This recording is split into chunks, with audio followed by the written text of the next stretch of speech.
მოგესალმებით. ადამიანის უფლებები, არასრულწლოვანთა მართლმსაჯულება და არასრულწლოვანთა რეფერირება გახლავთ ამ სასწავლო კურსის ერთ-ერთი მნიშვნელოვანი მოდული. დამეთანხმებით ადამიანის უფლებებისა და ბავშვის უფლებების პატივისცემაზე დაფუძნებული უსაფრთხო, ინკლუზიური სასწავლო გარემოს უზრუნველყოფა წარმოუდგენელია ამ მიმართულებით მაღალი ცნობიერების მქონე მასწავლებლების გარეშე. ამ სასწავლო მოდულის ფარგლებში მიმოვიხილავთ ბავშვის უფლებებსა და არასრულწლოვანთა მართლმსაჯულებას საერთაშორისო თუ ადგილობრივ კონტექსტში. მოგაწვდით ინფორმაციას საქართველოს არასრულწლოვანთა მართლმსაჯულების კოდექსის შესახებ და დეტალურად მიმოვიხილავთ ქართულ არასრულწლოვანთა მართლმსაჯულებაში არსებულ აქტუალურ საკითხებს, მათ შორის არასრულწლოვანთა განრიდებისა და მედიაციის პროგრამას. მოდულის მეორე ნაწილი დაეთმობა ადამიანის ძირითად უფლებებს, თანასწორობისა და დისკრიმინაციის დაუშვებლობის საკითხებზე ფოკუსირებით. ამ სასწავლო მოდულის ბოლო ნაწილი კი დაეთმობა საქართველოში არასრულწლოვანთა რეფერირების მექანიზმს და არასრულწლოვანთა რეფერირების ცენტრის საქმიანობის სპეციფიკას. დარწმუნებული ვარ, ამ სასწავლო კურსით გათვალისწინებულ საკითხებზე სიღრმისეული ინფორმაციის მიღება თქვენთვის იქნება დამხმარე ყოველდღიურ საქმიანობაში და უფრო მეტად გაუმჯობესდება უწყებათაშორისი კოორდინაცია არასრულწლოვანთა დანაშაულის პრევენციის მიმართულებით, რაც დადებითად აისახება ჩვენი ბენეფიციარი ბავშვების მდგომარეობაზე. ამ მოდულის ფარგლებში პირველი განსახილველი საკითხი გახლავთ ბავშვის უფლებები. დამეთანხმებით, დღევანდელ რეალობაში საკმაოდ დიდი ყურადღება უნდა ექცეოდეს ისეთ მნიშვნელოვან საკითხს, როგორიც ბავშვის უფლებებია. გასული 10 წლეულის განმავლობაში ამ თემაზე არაერთი საერთაშორისო დოკუმენტი შემუშავდა, რომლებიც დროთა განმავლობაში განვითარდა. ამ მხრივ ყველაზე მნიშვნელოვან დოკუმენტს წარმოადგენს ბავშვთა უფლებების კონვენცია, რომელზეც მოგვიანებით უფრო დეტალურად ვისაუბრებთ. სალექციო კურსის ფარგლებში ჩვენ ვისაუბრებთ ბავშვის უფლებების დაცვის მნიშვნელობაზე და აქტუალურობაზე.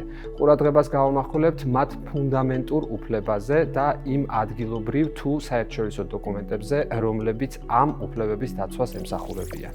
გაერთიანებული ერების ორგანიზაციის 1959 წლის ბავშვის უფლებათა დეკლარაციის მიხედვით, ბავშვს მისი ფიზიკური, გონებრივი მოუმწიფებლობის გამო ესაჭიროება სპეციალური დაცვა და ზრუნვა შესატყვისი სამართლებრივი დაცვის ჩათვლით, როგორც დაბადებამდე, ისე დაბადების შემდეგ. გაეროს ბავშვთა ფონდი განმარტავს, რომ ბავშვობა მკვეთრად განსხვავდება ზრდასრულობისაგან. ეს არის პერიოდი ბავშვებისათვის ისწავლონ სკოლაში, ითამაშონ, იზრდებოდნენ სიყვარულით თავიანთ ოჯახებსა და თემში.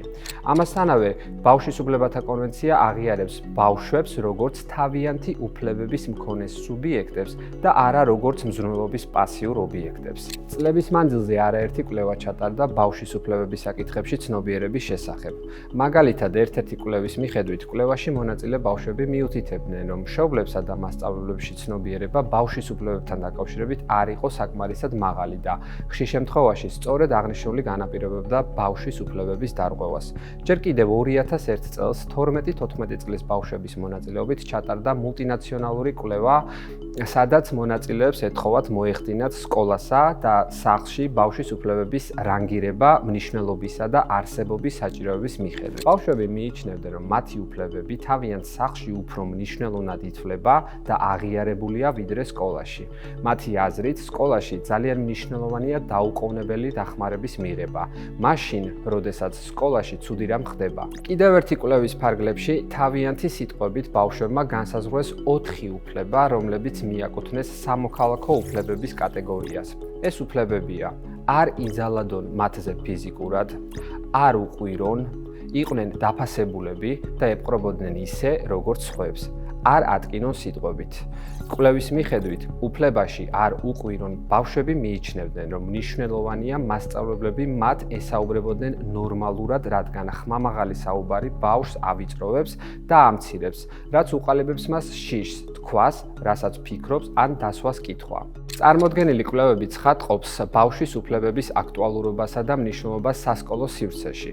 სკოლაში ბავშვის უფლებების დაცვის უზრუნველსაყოფად მნიშვნელოვანია ცნობიერების ამაღლების განგრძობადი აქტივობები ბავშვის უფლებებში, როგორც ბავშვების, ასევე მასწავლებლების თუ სკოლის ადმინისტრაციული რგოლის თანამშრომლებისათვის.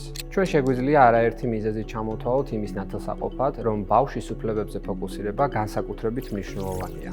მაგალითად, ეთიკური მიზეზები.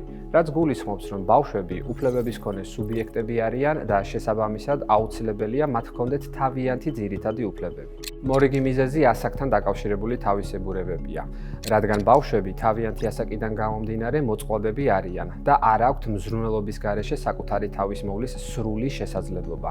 შესაბამისად აუცილებელია მათი საჭიროებების დაკმაყოფილება მზრუნველების მიერ.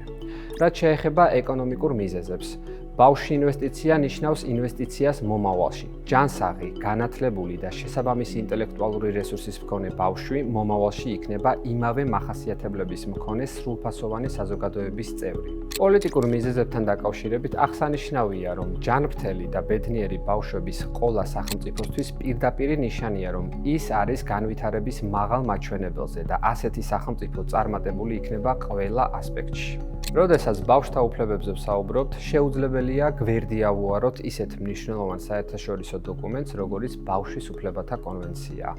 აღნიშნული კონვენციის მიხედვით, კონვენციით გათვალისწინებული უფლებები გარანტირებული უნდა იყოს ყველა ბავშვისათვის. საქართველოს ბავშვის უფლებათა კონვენციას 1994 წელს შეუერთდა, შესაბამისად 1994 წლიდან ბავშვის უფლებათა კონვენცია საქართველოსთვის იქცა მავალდებულებელი ხასიათის ნორმატიულ აქტად.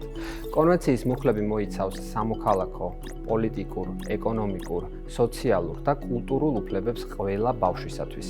აუცილებლად უნდა განიმარტოს თუ ვინ იგულისხმება ტერმინებში არასრულწლოვანი და ბავშვი. ბავშვის უფლებათა კონვენციის პირველივე მუხლის მიხედვით, კონვენციის მიზნებისათვის ბავშვად ითვლება 18 წლამდე ასაკის ყოველი ადამიანი, თუ კი რომელიმე ქვეყნის კანონმდებლობის მიხედვით ბავშვი უფრო ადრე არ აღწევს სრულწლოვანებას. ბავშვის უფლებათა კონვენცია ეფუძნება 4 ძირითად პრინციპს, რომლებიც ცნობილია ზოგადი პრინციპების სახელით. ეს პრინციპები გამოიყენება კონვენციის სხვა მუხლების განმარტებისას და მნიშვნელოვანია კონვენციით გათვალისწინებული ბავშვის ყველა უფლების რეალიზირების პროცესში. ეს პრინციპებია დისკრიმინაციის დაუშვებლობა, ბავშვის საუკეთესო ინტერესები, სიცოცხლე, გადარჩენა და ჯანსაღი განვითარება, ბავშვის აზრები. თანასწორობა ადამიანის მორალის ფუნდამენტური პრინციპია. ეს პრინციპი სამართლებრივად აღიარებულია როგორც ერთ-ერთი ფუნდამენტური პრინციპი თანამედროვე დემოკრატიებში და გაწერილია არაერთი ქვეყნის კონსტიტუციაში. ბევრ ქვეყანას აქვს დისკრიმინაციის ამკრძალავი სპეციალური კანონმდებლობა. დისკრიმინაციის დაუშვებლობის პრინციპს ხშირად უწოდებენ თანასწორობის პრინციპს. რეალურად ეს ორი ტერმინი ერთი და იმავე პრინციპის პოზიტიური და ნეგატიური დასახელებაა. პიროვნებას ექცევიან თანასწორად, როდესაც არ ახორციელებენ მის დისკრიმინაციას. შესაბამისად, პიროვნება დისკრიმინაციის პრობლემა მაშინ, როდესაც არ ეპყრობიან თანასწორად.